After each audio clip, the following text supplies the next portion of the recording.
Welcome to our first Samuel Lawrence Foundation video conference. And I'm Catherine Brinton, and I'm joined by SLF's Amanda Palucki, who will be co-hosting our conversation this morning. Amanda, can you remind us what that chat button on the bottom of our screen is for? Yeah, you guys can go ahead and submit your questions that Dr. Mosier will answer later on in this call. So it's our great pleasure to introduce our speaker, the pandemic expert, Dr. Don Mosier. Dr. Mosier has decades of experience working at the forefront of infectious diseases. His collaborations include advising the World Health Organization, the National Institution of Health, UCSD, and Scripps. He was, in fact, appointed by Dr. Anthony Fauci to chair the first NIH AIDS Review Committee. Wow. Dr. Mosier, it is an honor to have you with us, and we promise to have you out of here within the hour. Okay. Thank you, Catherine. So you've known Dr. Anthony Fauci, our country's infectious disease director, since '72. What was it like working with him? It was interesting. Tony Fauci's laboratory was about 100 feet away from my laboratory at the NIH, and he was 4 years ahead of me. So I spent quite a bit of time with him and actually taught him some of the tissue culture techniques that were in vogue in that era. And I learned some clinical medicine from him. So it was a good interaction, and we continue to stay in touch to this day. What do you think it's like for him working right now in the Trump administration? It's been extremely difficult. Tony has worked under 6 presidents and has advised all of them and has been a respected voice in the infectious disease community. He took a lead role in responding to the AIDS epidemic when the feds finally started funding research in AIDS. But I know that Tony's voice has not been listened to very well by this administration. He raised concerns in January that this was going to be a bad epidemic, and there was really no federal response until March. But Tony's a tough guy, and he's sticking with it and still advising the president and still trying to make his view understood to the general community. So Dr. Mosier, you're here to present Trust the Government to Protect You, Lesson Learned from the COVID-19 Response. Let's start with the first agency to learn of the coronavirus outside of China, an agency you have collaborated with, the World Health Organization. President Trump has vilified the WHO for what he termed a slow response to the pandemic. Their own timeline reveals China first reported a pneumonia of unknown origin to them on December 31st. The WHO declared the outbreak an international public health emergency on January 30th. Is this a slow response? No, it's not.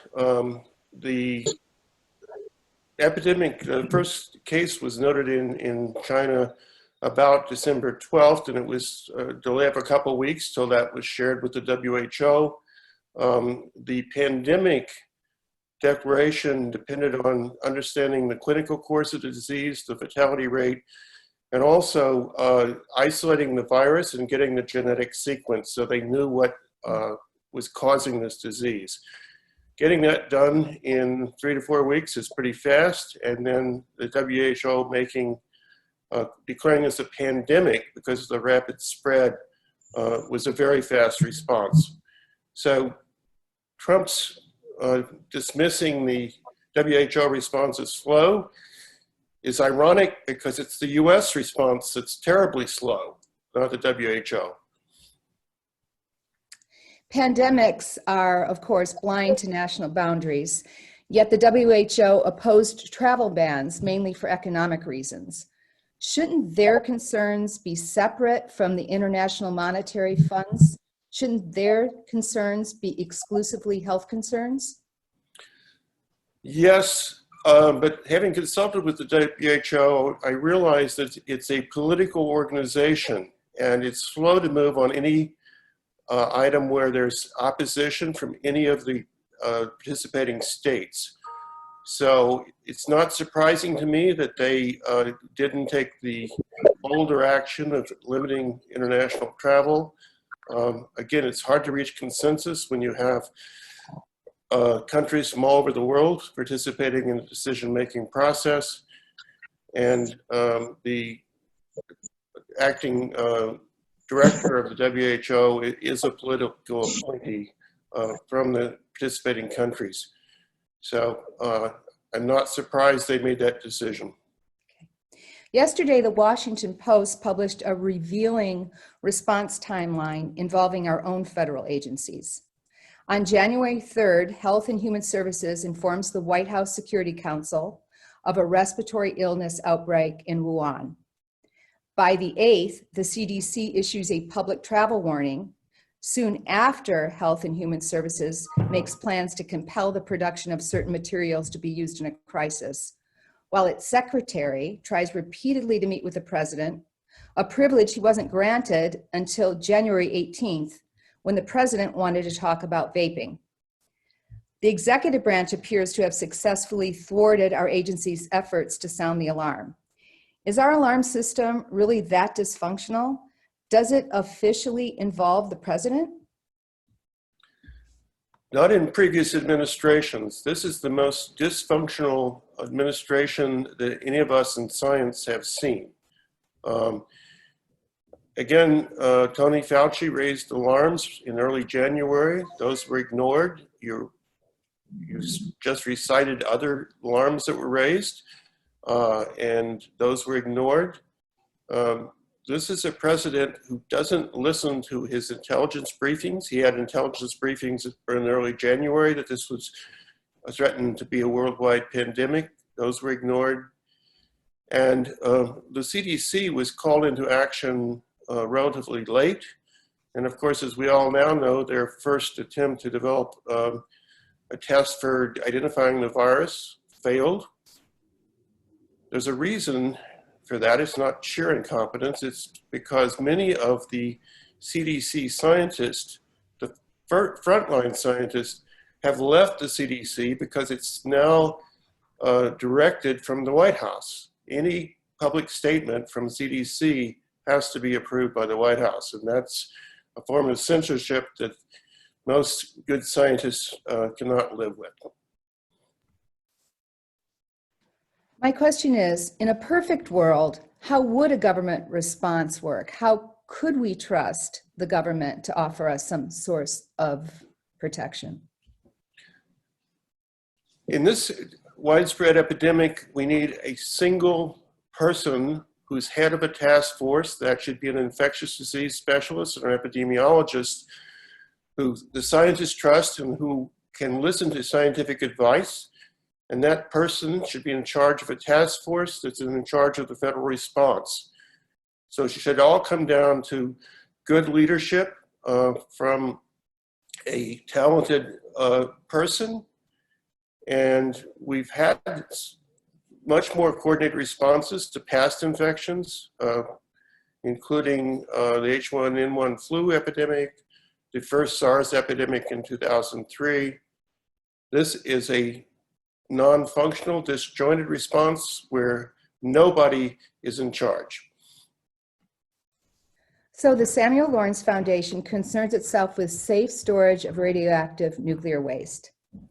It's not an exaggeration to say this keeps us up at night. So Dr. Mosier, what do you see as parallel responses by government agencies to the COVID-19 pandemic and a hypothetical nuclear radiation event? Well, the parallels are that the response of the federal government to the problem of accumulating nuclear waste from all our reactors has never been dealt with. There's the Department of Energy and the Nuclear Regulatory Commission each sort of push the ball to the other court, but don't take good action.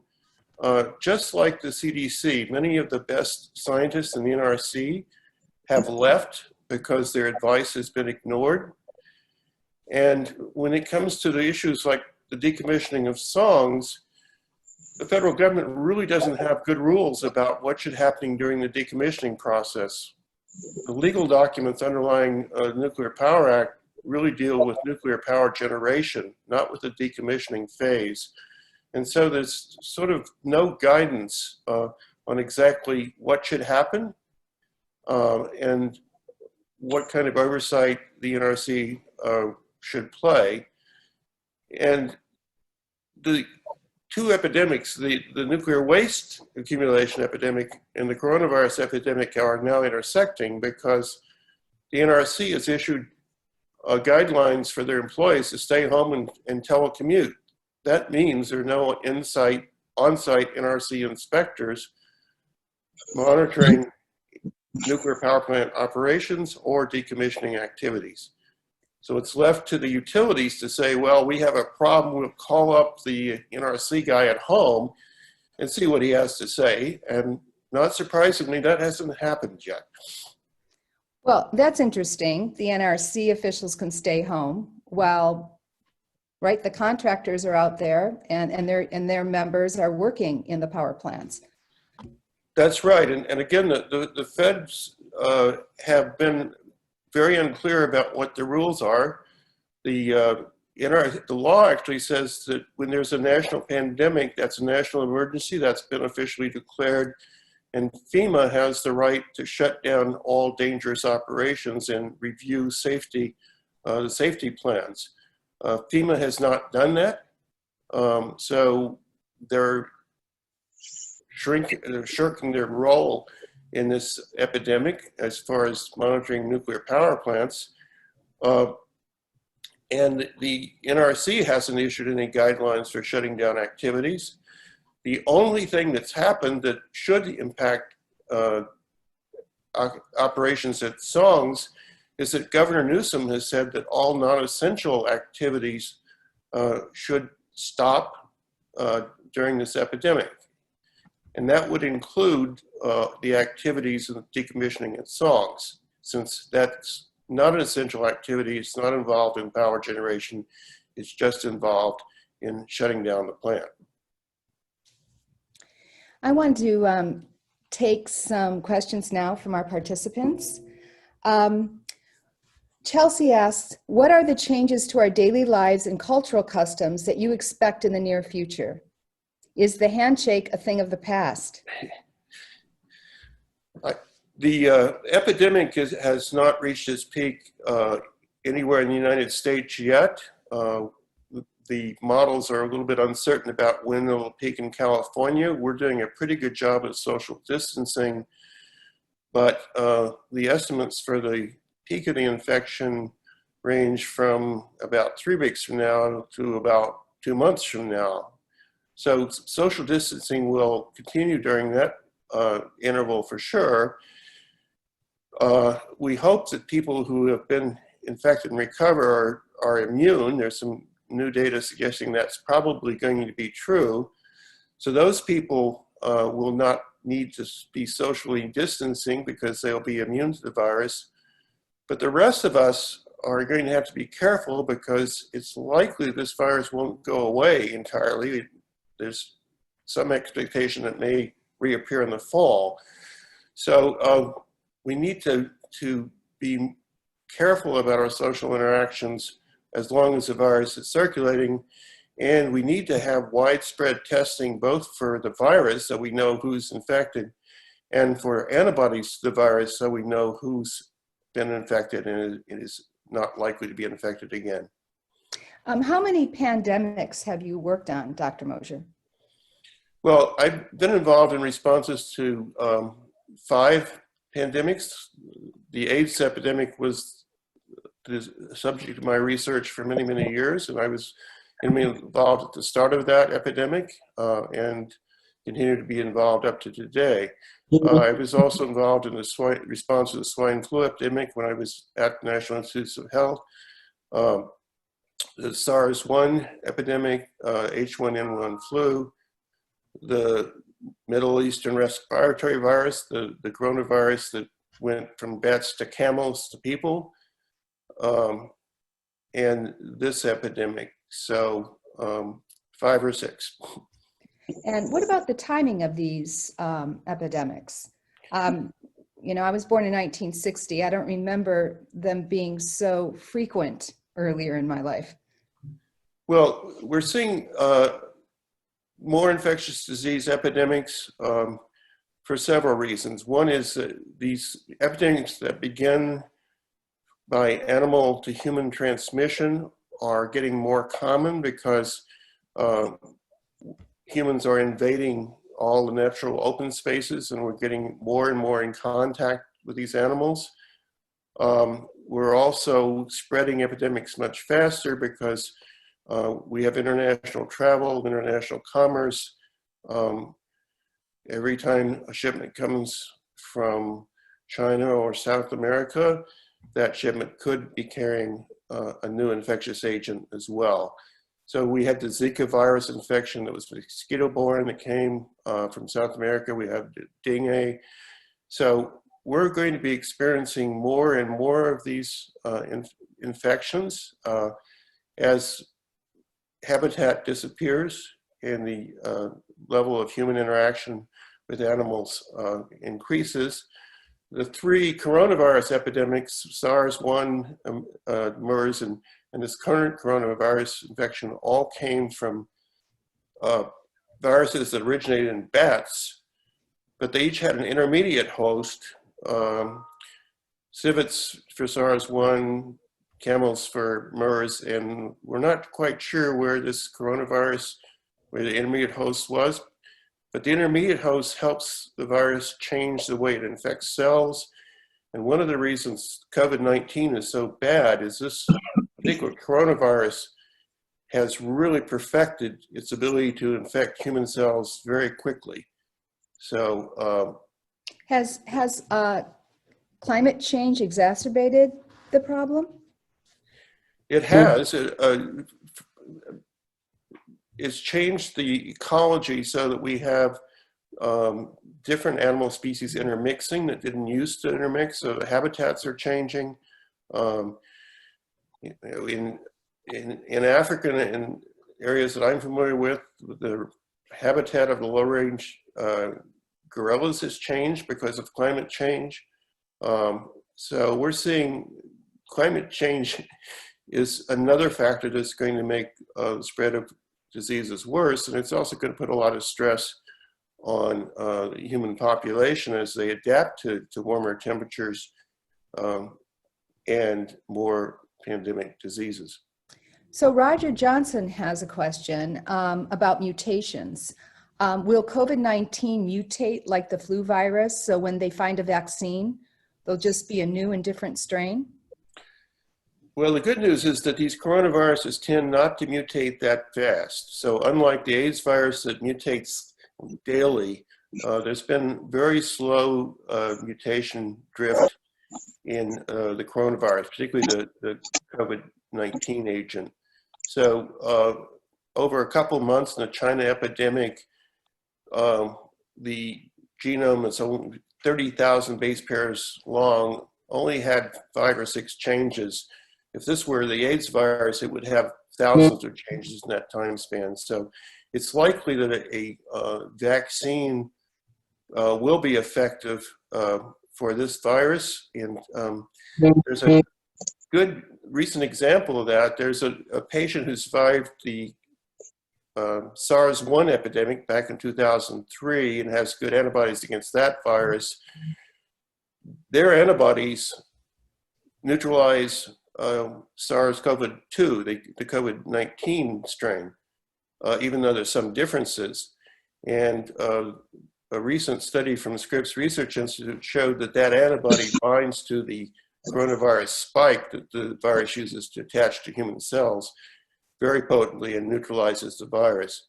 So that's very good news for vaccine development. If you get a good vaccine that binds to the spike, it's very likely to neutralize or prevent infection from this virus and any closely related virus.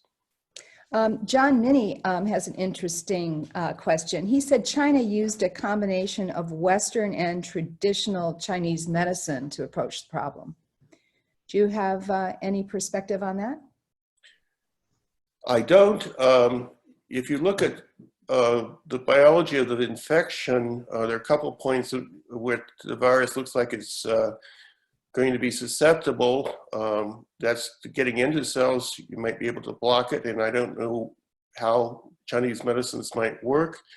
I know that fever and pain associated with the virus infection might be relieved by some traditional medicines, but I don't know that any combination of medicines has at this point been shown to prevent the infection or reduce the severity of infection. There are a number of clinical trials going on, but there's no validated clinical trial that says any agent, including a chloroquine compound, is effective in preventing the virus infection or limiting the clinical symptoms of virus.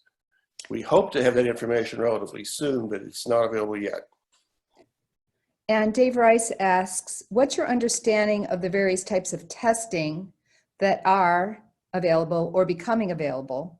And when do you see an availability for widespread testing for all?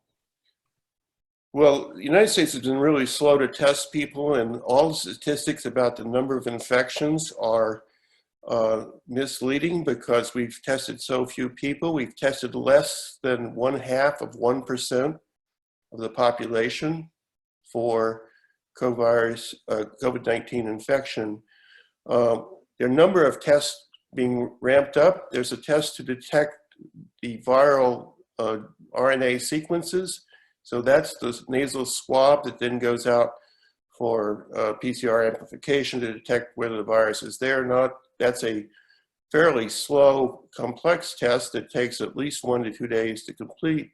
It's very definitive, but we're still short of supplies on that. UC San Diego has ramped up their ability to do this test, but they're doing 700 a day.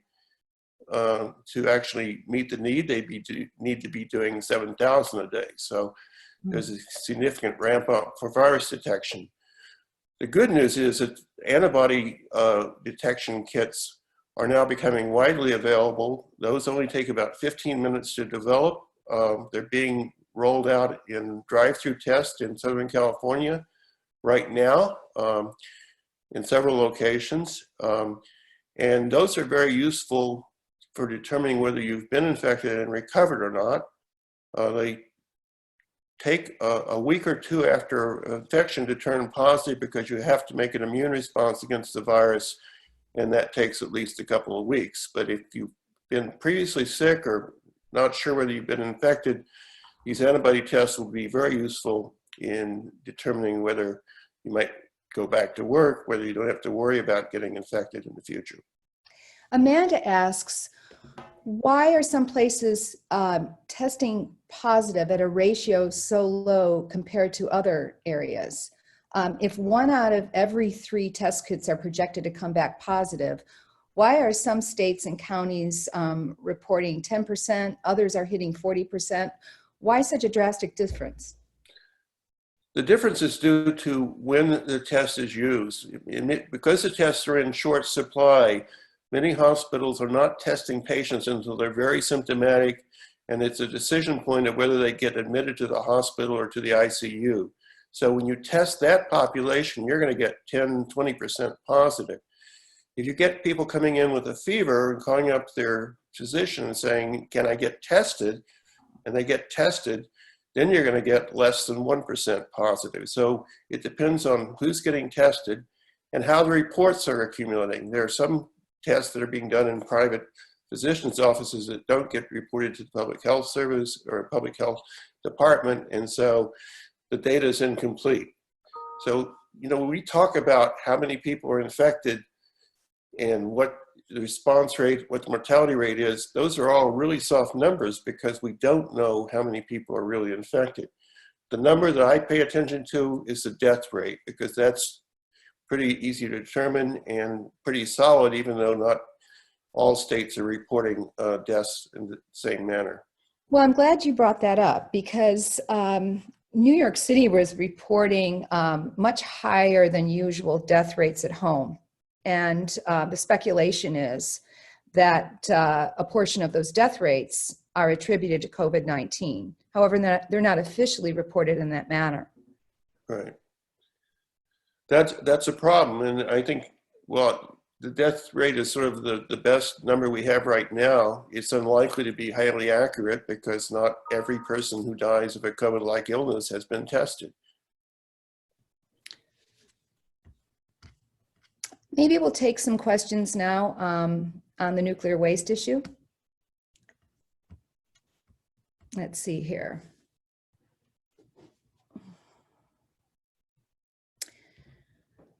We're asked, we've seen the federal government lacks a sense of urgency on pandemics and on nuclear waste. In your experience, what are the best ways to pressure decision makers to take action? Well, I've been on several task forces, including most recently on Congressman Mike Levin's SONGS task force. And as you look to the government, to the federal government, to have a strong response, you've got to hold your elected politicians accountable. It's been very difficult to get action at the federal level. And I think that what we should do in California is say we are the fifth biggest economy in the world. The state has taken leadership on the response to COVID. It's one of the best state responses in the nation. We should do the same for nuclear waste. It's going to be part of the task force recommendation from Mike Levin. The state has to step up and say, we can do this better than the feds. And that's a pretty easy target because the feds has been so incompetent in dealing with nuclear waste. The one issue that the feds absolutely have to get straight is to find a national repository. Interim repositories are just going to be surrogate permanent repositories. We need to agree that there's a permanent repository and get a mechanism for getting nuclear waste to that site. But in the interim, the state needs to take full oversight responsibility for what's going on at SONGS and exercise their authority through controlling the decommissioning funds that are administered by the California Public Utility Commission.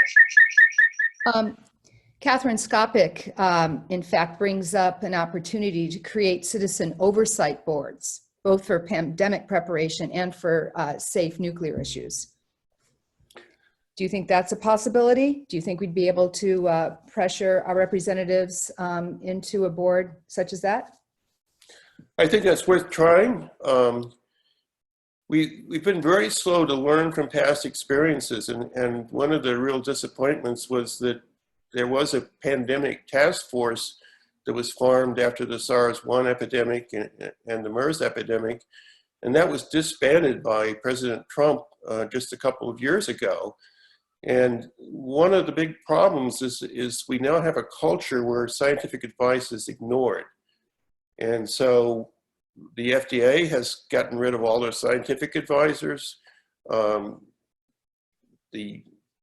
epidemiologists who are on the pandemic preparation task force have been dismissed. We don't trust scientists when it comes to climate change. We don't trust scientists when it comes to nuclear waste risk. We've got to change the culture, and maybe if we trust scientists to get us out of this COVID-19 epidemic, maybe we will build some trust for these other issues. So how do we change that culture? I mean, what has happened to us? We don't trust scientists anymore? Well, we have a huge political divide in this country, and part of it is driven by media. Part of it is driven by fear and misinformation. So we need straight, honest reporting, and we need scientists to speak up and speak the truth to our politicians. I think that's one of the reasons so many of us appreciate what Tony Fauci's doing. He's speaking the truth to President Trump, who doesn't want to hear it, but he is having an impact, and I think he should be a role model for all of us. Mr. Phillips asked, what kind of pressure can we bring to bear on Southern California Edison to limit the fuel loading into our canisters? Well, they shouldn't be loading during this COVID epidemic. I mean, if the workers can't possibly do good social distancing while they're performing their jobs. They need to be screened carefully to make sure they're not COVID infected. And, you know, we have a lot of workers hired by Holtec who commute in. That brings the danger of introducing an infection into the worker population. So, you know, these workers are already facing the hazard of radioactive exposure. Now they have a second hazard of virus exposure. I think there's a role for the state coming in and saying these people shouldn't be working there now. This is not an essential activity. There's no harm in waiting until this epidemic is over to continue those unloading activities. Back to COVID-19, there's a very interesting question here from Charles Ziegler. There's now data from outside Boston that fecal matter transports the virus. Are you aware of measures being taken by water treatment plants to protect the water supply? Well, I'm not aware of any change in protocol, but the standard water purification would probably get rid of infectious virus. The real risk is when we have rainstorms like today, when all kind of sewer overflows get out into the ocean. Unfortunately, San Diego has the most ancient sewer treatment facilities in the world. And there is this risk of fecal matter, including the virus, getting out into the ocean and then getting sprayed around in the surf. So the county has advised surfers to stay out of the water, just like it does after every storm when bacteria go out into the ocean. Unfortunately, a lot of surfers are ignoring that warning, but it is a real risk. And the fact that this virus infects the gastrointestinal tract and gets shed in fecal matter is yet another risk factor that's going to make it harder to eliminate the virus entirely.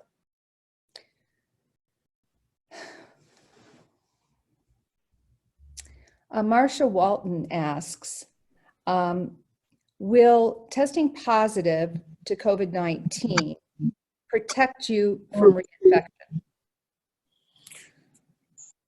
Testing positive for antibodies to the virus will indicate you're probably protective.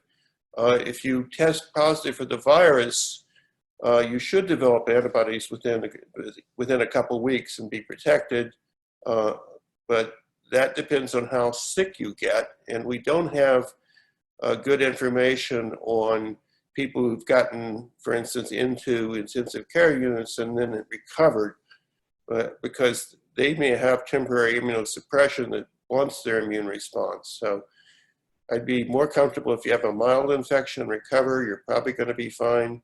If you have a really severe one, you're going to have to do some follow-up to determine whether you really have protective antibodies.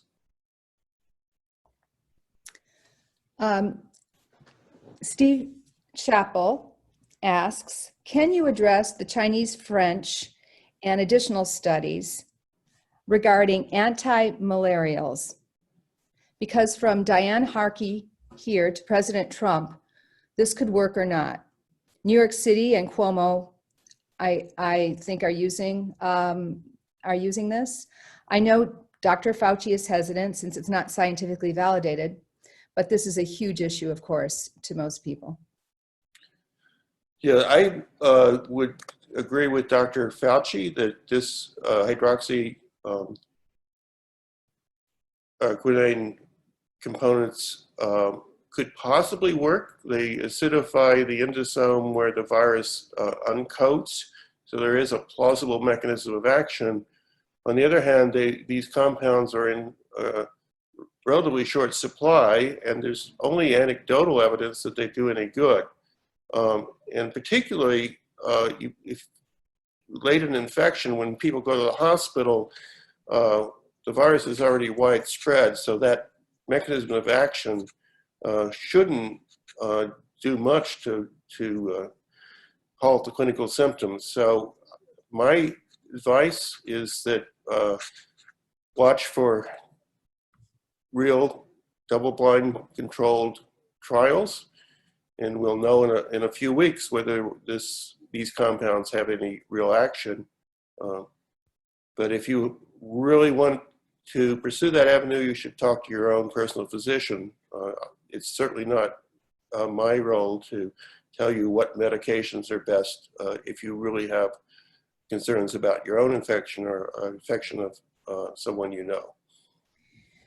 John Lyons has a question regarding the timeline. What are the prospects for effective treatment, and when can we expect morbidity and mortality rates to drop to a manageable level?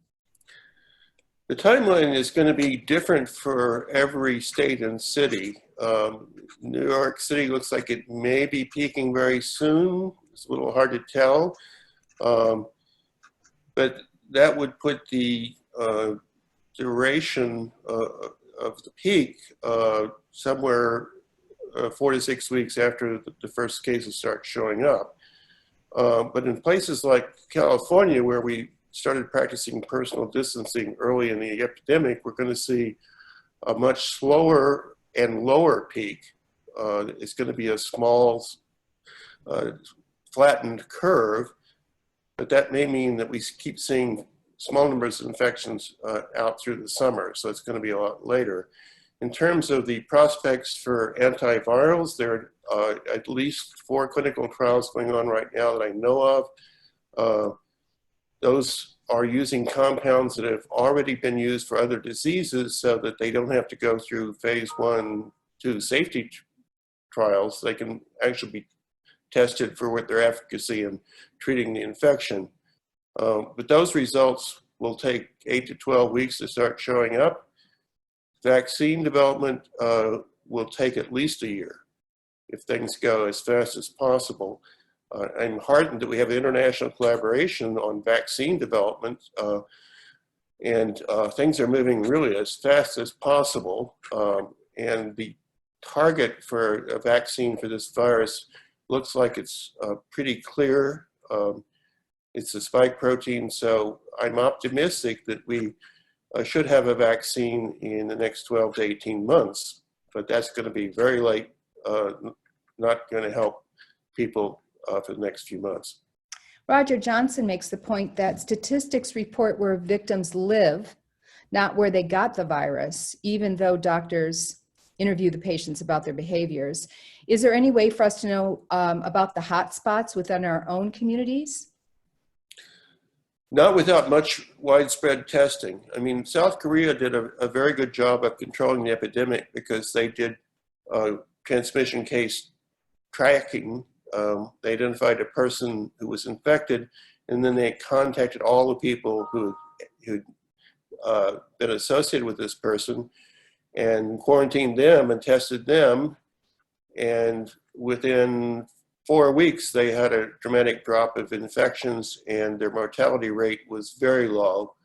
Just over 100 patients died on the peak day in the middle of February.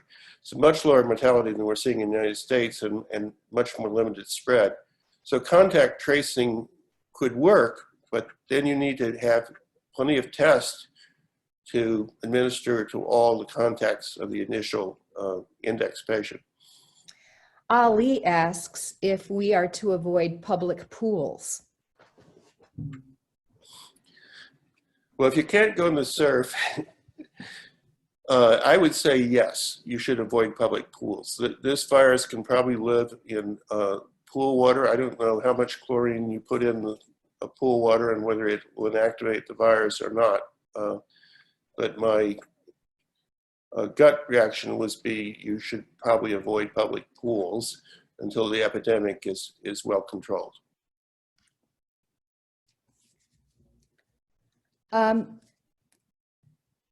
Rob Howard exhorts us to take a look at who is creating the anti-malarial drug.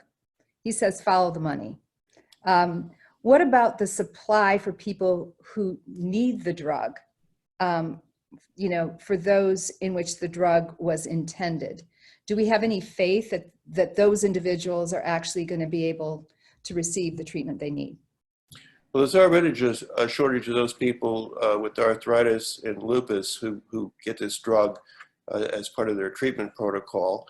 I just read in the LA Times this morning that India is now again exporting drugs that may help alleviate that shortage. But like other supplies needed for this epidemic, face masks, personal protective gear, ventilators, this drug is in short supply and is being hoarded in some places, which is unfortunate. And it's being used as sort of a last resort because there's no approved treatment. So hopefully people who need this for other diseases will have good availability within the next few weeks when we start getting imports from India. We've heard from a worker at Onofre. He is saying our members are on the front lines. None have been tested for COVID-19. The company response is to sequester a portion of the employees off-site to come in if current employees are infected and have to be quarantined. Basically, work will continue until too many employees are infected. They need to, staff mandated critical positions.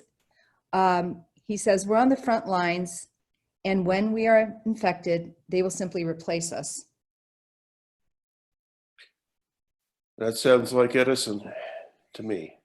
That's just morally repugnant. That, and I don't know whether this employee is an Edison employee or whether he or she works for Holtec, but I know that Holtec has been much more difficult to manage in terms of how they use their employees and the risks they expose them to.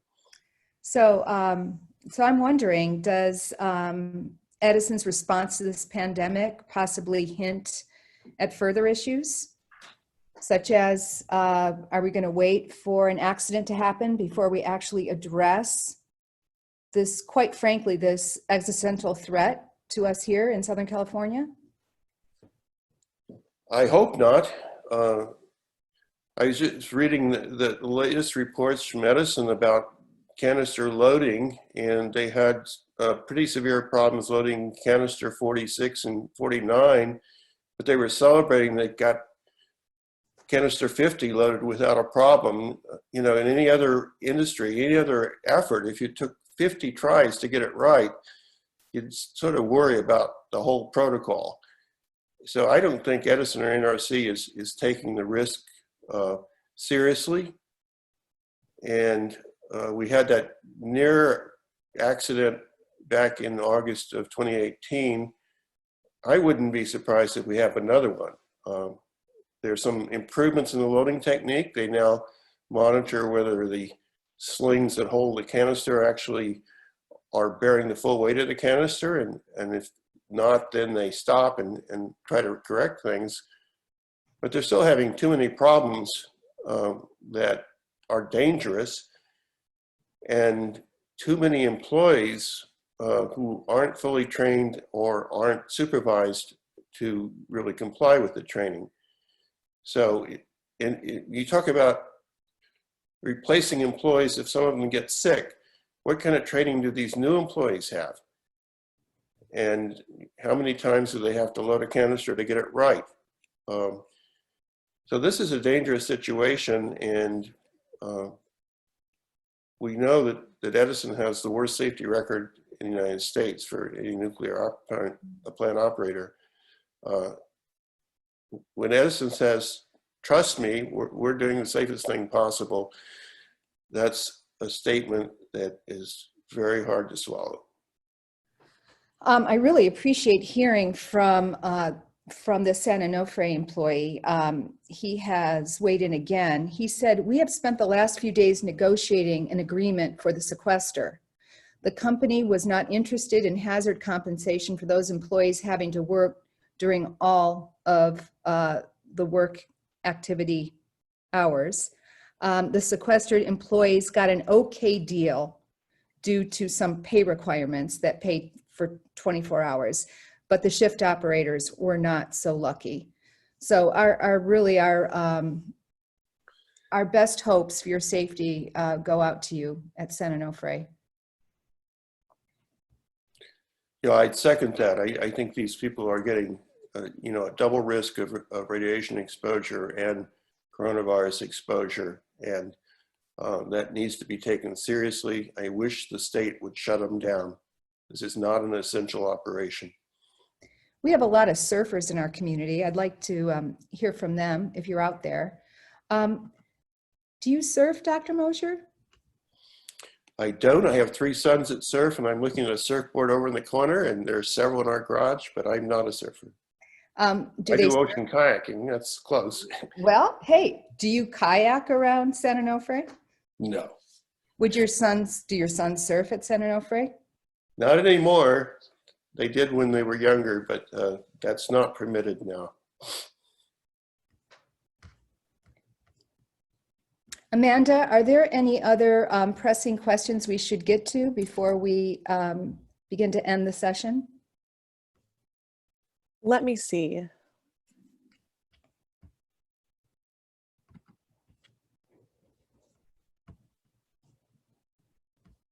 So I have a question about what do you, Dr. Mosier, view as the top 3 major roadblocks to Gavin Newsom stepping up and solving the waste problem at Songs?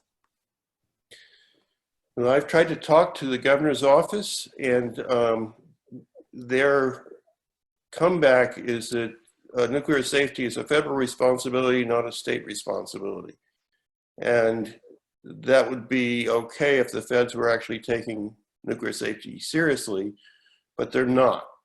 So I would propose that we have to depend on the state, and that the good response to the COVID epidemic by the state could be a model for a better response to the nuclear safety issue. If the feds are failing and incompetent, and we have a good state government, then the state needs to step up and assume some authority. And particularly for decommissioning activities, there's nothing in the law that would prevent the state from doing that. For active reactors generating electricity, the feds do have the legal authority to supervise, but we're beyond that point at Songs, and hopefully soon at Diablo Canyon. So your recommendations, Dr. Mosier, really involve taking action at the state level. At the local and state level, talk to your local officials and talk to your state officials. So here in San Diego, for me, that's Tony Atkins and Todd Gloria. We need to keep the pressure on them to say, you need to step up and protect the safety of your constituents. The feds are not doing it. You need to do it. It was interesting, somebody forwarded me an article this morning, and it dealt with an energy company's, let's say, intentions to start dumping some low-level nuclear waste at landfills. I'm hoping that that there's an outcry against this. This particular online article came out of, it was either a Boulder or Boise news source. But it seems to me that we are always looking for quick solutions, cheap solutions, and they tend to be quite dirty solutions. I'm hoping that people take your advice, and Amanda, you're going to be giving us some more information on how we can directly reach out to elected representatives for change. And I'm hoping we can really make some progress on this issue.